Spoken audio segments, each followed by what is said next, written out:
जादुई जंगल की रानी।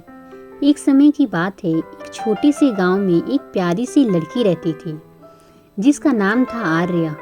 आर्या का दिल बहुत बड़ा और उसकी आंखों में सपनों की चमक थी।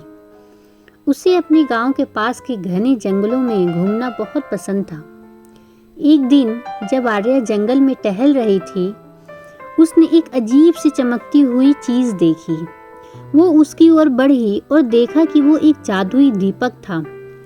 जैसे ही उसने दीपक को छुआ, अचानक से एक सुनहरी रोशनी फैल गई और सामने एक सुंदर परी प्रकट हो गई। आर्या, मैं इस जादुई जंगल की रानी हूँ, परी ने कहा। तुम्हारे सच्चे दिल और साहसी स्वभाव ने मुझे तुम्हारे सामने प्रकट होने के लिए मजबूर किया। अब मैं तुम्हें एक वरदान दूंगी। आर्या ने परी से कहा, मुझे किसी वरदान की ज़रूरत नहीं है, लेकिन अगर आप चाहें तो मेरे गांव के लोगों की मदद कर सकती हैं। हमारे पास कई मुश्किलें हैं।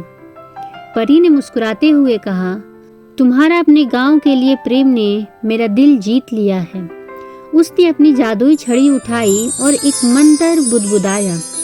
तुरंत ही गांव में खुशहाली और समृद्धि फैल गई। फसलें हरी भरी हो गईं, जल स्रोत फिर से बहने लगे और हर घर में खुशियां लौट आई, जिससे गांव के लोग बहुत खुश थे और सभी साथ जश्न मना रहे थे।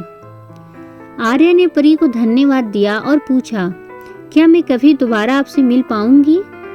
परी ने कहा, जब भी तुम इस जंगल में आओगी और इस दीपक को छुओगी, मैं हमेशा तुम्हारे साथ रहूंगी।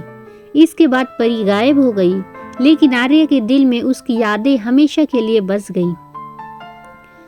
आर्या ने अपने गांव में खुशी खुशी जीवन बिताया और हर बार जब उसे किसी समस्या का सामना करना पड़ा, वो जंगल में जाकर दीपक को छूती और परी की मदद लेती।